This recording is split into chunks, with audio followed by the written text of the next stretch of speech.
So guys welcome back to YouTube channel. So guys इस video में हम अपना नया एक्सरसाइज को कंप्लीट करेंगे जो कि यूपी बोर्ड क्लास 9th का, ठीक है। यूपी बोर्ड क्लास 9th प्रश्नावली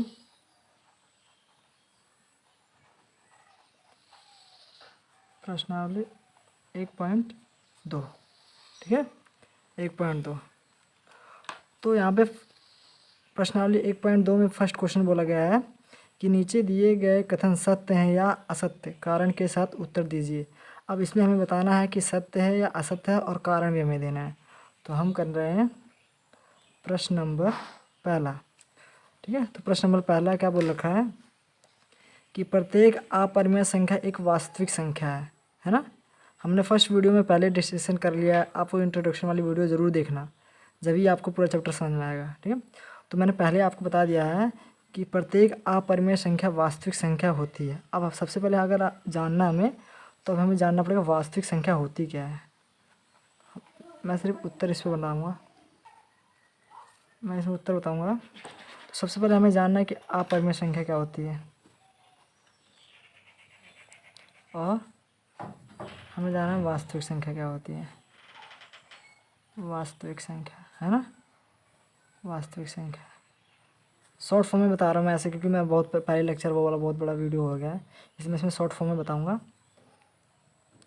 कि अपरिमेय संख्या उसे कहते हैं जो हम पी क्यू के रूप में नहीं लिख सकते हैं। एग्ज़ाम्पल √3, √5, 0.176 यानी अनंत तक।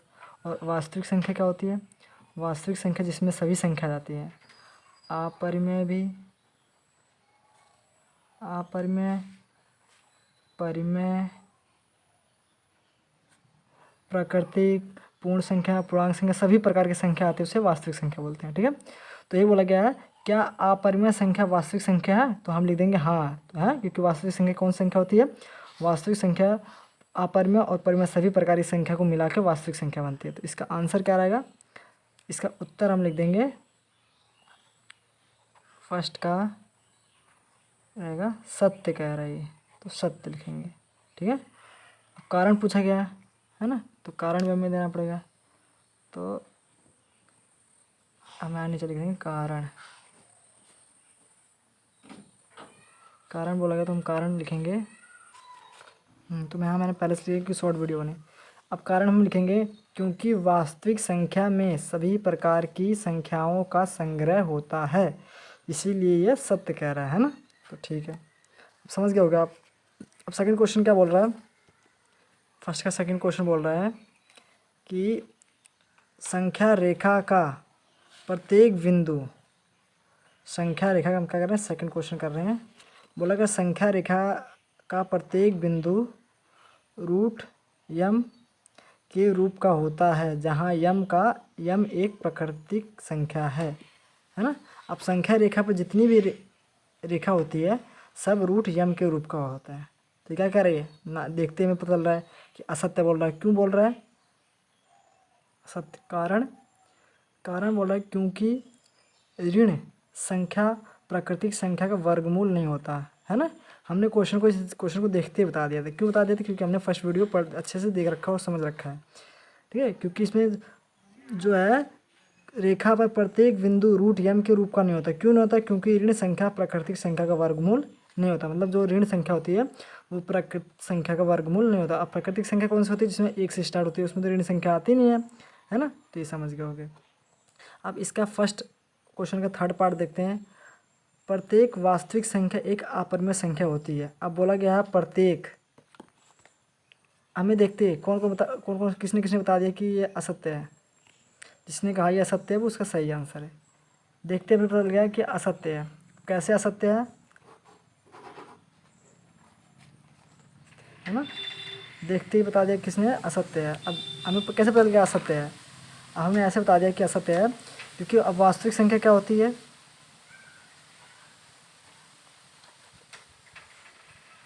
वास्तविक संख्या क्या होती है? अभी मैंने यहाँ बताया है कि वास्तविक संख्या क्या होती है जिसमें अपरिमेय और परिमेय दोनों प्रकार की संख्या आती है। अब ऐसा तो ज़रूरी नहीं है कि वास्तविक संख्या में सिर्फ अपरिमेय संख्या है, इसमें दोनों भी आ सकती है ना, परिमेय संख्या भी आ सकती है और अपरिमेय संख्या भी आ सकती है। लेकिन यहाँ बोला गया प्रत्येक सारी संख्या, मतलब पी क्यू वाली भी और बिना पी क्यू वाली भी, बिना अशांत वाली भी, है ना, मतलब सभी प्रकार की संख्या क्या है वो अपरिमेय संख्या कहलाती है। तो गलत बोल रहा है ना, है ना। अब तुम एक में खुश रहो ना, सब क्यों ले रहे हो, संख्या है तो क्या कह रहा है, गलत कह रहा है ना, कि वास्तविक संख्या में अपरिमेय भी होती है, अपरिमेय भी होती है ना। तो ये कह रहा है कि इसमें सभी प्रकार की संख्या या अपरिमेय होती है, तो गलत बोल रहा है ना, क्योंकि इसमें सभी प्रकार की संख्या होती है। तो इसका आंसर असत्य है, और कारण तो आप अपनी मर्जी से दे सकते हो, है ना। तो ये हो गया हमारा 1.2 का फर्स्ट क्वेश्चन कंप्लीट। अब सेकंड क्वेश्चन में क्या बोल रहा है, क्या सभी धनात्मक पूर्णांकों का वर्गमूल अपरिमेय होता है? क्या सभी धनात्मक पूर्णांकों का वर्गमूल अपरिमेय होता है ना। तो बोल रहा है प्रश्न नंबर दूसरे का आंसर कर रहे हैं हम लिख देंगे, हमारा उत्तर क्या रहेगा कि क्या सभी धनात्मक पूर्णांकों के वर्गमूल अपरिमेय होते हैं, तो हम लिख देंगे नहीं। अब ब्रैकेट करके लिख देना, क्यों नहीं होता, क्योंकि क्या सभी धनात्मक पूर्णांकों का वर्गमूल, अब जैसे ही क्या है, ये हो गया 4, है ना, और क्या है वर्गमूल। अगर 4 का हम वर्गमूल करते हैं तो रूट 2 गुणे में 2 हो जाता है, ठीक है। स्क्वायर कैसे करता है, ये ऐसे करता है ना, 2 स्क्वायर, तो 1 स्क्वायर से ये स्क्वायर कट जाता है, तो क्या हमारे पास सिर्फ बच जाता है 2। अब 2 के नीचे कुछ नहीं है, तो ये क्या बटे में जाता है, क्योंकि कौन संख्या होगी ये क्या होगी, पूर्ण संख्या हो गई। पूर्ण संख्या के नीचे जब कुछ नहीं रहता है हम क्या लगाते हैं, 1 लगाते हैं।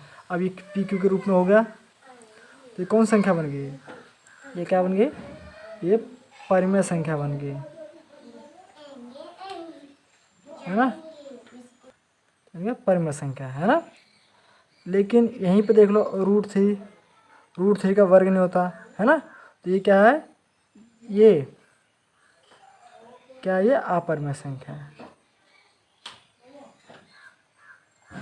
है ना। लेकिन रूट 6 भी है, रूट 6 भी अपरिमेय संख्या, लेकिन रूट जो 9 है वो क्या है, परिमेय है।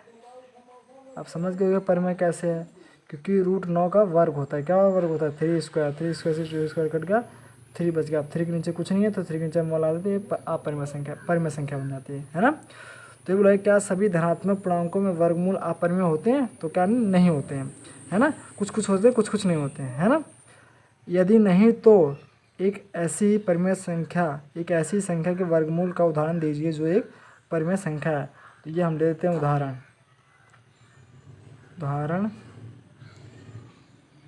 4। अब 4 है, 4 का वर्गमूल होता है, ये होता है ना। अब 4 का वर्गमूल ये होता है, तो रूट से रूट कैंसिल, क्या बन जाता है हमारे पास, 2 बच जाता है। अब 2 के नीचे कुछ नहीं, तो ये बन जाता है 1, तो ये क्या बन जाता है, परिमेय संख्या बन जाता है ना। ये अभी क्या है, अभी ये अपरिमेय है, लेकिन हम इसको परिमेय में बदल सकते हैं, है ना। तो अपरिमेय, लेकिन इसको हम परिमेय में बदल सकते हैं। तो ऐसे ही हम जो भी धनात्मक पूर्णांक वाली संख्या होती है, ज़रूरी नहीं है कि सभी रूट वाली संख्या अपरिमेय हो, कुछ कुछ नहीं होती। जैसे कि एग्जाम्पल 4 हो गया, और एक और एग्जाम्पल हम दे सकते हैं 9 का, है ना। 9 का भी वर्गमूल होता है, 9 क्या होता है, 3 और 3 होता है ना, 3 2 बार होता है, तो 3 का हम इसका लगाते हैं 3 स्क्वायर लगाते हैं, स्क्वायर से रूट कैंसिल हो गया, तो क्या बच गया हमारे पास, 3 बच गया, 3 के नीचे कुछ नहीं तो 1, ये परिमेय संख्या बन गया। दोनों क्वेश्चन हमारा कंप्लीट हो गया, समझ गए हो गया सब लोग।